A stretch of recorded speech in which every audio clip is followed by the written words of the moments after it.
नमस्कार शेतकरी दादा. बरं, नमस्कार. नाव सांगा आपलं. ओमकार माधवराव काकडे, पारवा, राहणार, जिल्हा परभणी.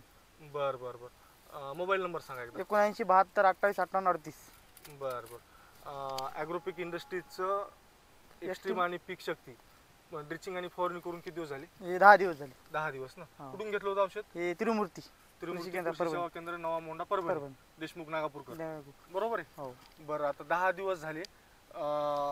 शेतकरी बंधूंनो, आता इथे सर्वात जास्त करपा होता. आपण तिथंच उभे आहेत, बरोबर आहे. हो. त्यात काही खोटं बोलण्यासारखं वगैरे काही नाही. जे आहे ते तुमच्या समोर आहे. काय वैशिष्ट्य काय वाटले बरं फवारणी नंतर?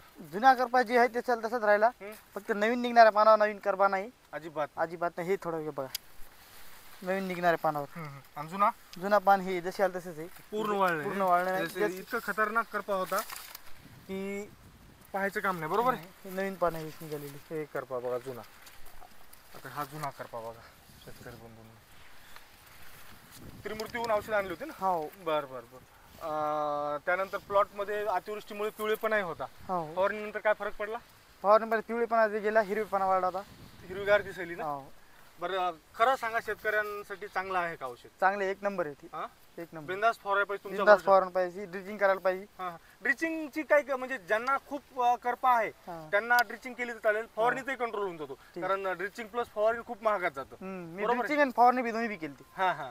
पण त्यावेळेस कसं पाणी खूप होतं ना हो. याच्यामध्ये. पण आता ज्या शेतकऱ्यांवर करपा आहे त्यांचं फक्त फवारणी फवारणी. म्हणून धकते. बर बर. तुमच्या भरोसा फवारायला पाहिजे हो. बिंदास. बिंदास. बर बर, चालतं. धन्यवाद दादा.